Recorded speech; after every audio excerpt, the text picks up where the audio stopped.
आम्ही वास्तविक प्रश्न आहे जे या पद्धतीने सनातनवर आरोप केले जात आहेत ह्या अगोदरसुद्धा गोमंतका मडगावच्या एका प्रकरणात सनातनवर आरोप केले की सनातनने बॉम्बस्फोट केला वगैरे वगैरे.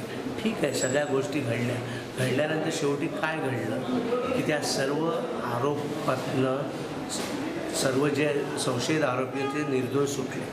आता पोलिसांनी एवढं केलं, गोव्याच्या गृहमंत्र्यांनी सुद्धा एवढं केलं, सरकारनं केलं, असं आपल्या लोकांनी हे केलं, पण शेवटी निष्पन्न काय ते निर्दोष.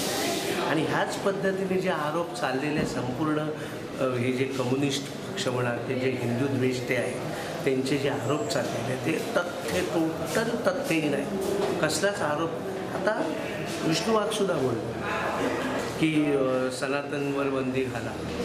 मी त्यांना विचारू इच्छितो आहे, जोपर्यंत एखादा आरोपी संशयित आरोपी असतो त्याचा कोर्टामध्ये तर सिद्ध करावा लागतो की बाबा ह्यानं गुन्हा केला आहे, तरी संपूर्ण देशभर मागणी सनातन बंद करता पाहिले नाही. त्या ठिकाणचं एक आध्यात्मिक वातावरण पाहिल्यानंतरच खऱ्या अर्थानं आपल्याला कळेल की सनातन संस्था काय. माझं संपूर्ण लोकांना, गोव्यातल्याच नव्हे देशभरच्या लोकांना मागणी आहे की सनातनच्या आश्रमात तुम्ही जाऊन एकदा भेट द्या, तो अनुभव घ्या. जे दिलेलं आहे ते आम्ही गृहमंत्र्यांसाठी गृहमंत्र्यांनी त्याची म्हणजे जी संबंध देशभर मागणी होते लोकांची की सनातन आश्रम बंद व्हावं, त्या विरोधात ते निवेदन आहे की तुम्ही ह्या सगळ्या गोष्टीची चौकशी करा आणि त्यानंतर तुम्हाला कळेल की सनातन संस्था ही आतंकवादी संस्था नाही आहे, ते एक धार्मिक संस्था आहे. आज सनातन संस्थेचे जर बंदी घालपा खातीर सगळे प्रयत्न चालू आसा तर ताका आमचो विरोध आसा. सनातन संस्था ही धार्मिक संस्था आसा, आध्यात्मिक संस्था आसा आणि समाजाचे बरे जावचे, समाजात लोकांक सुख शांती मेळची याच्या खातीर ती प्रयत्नरत आसा.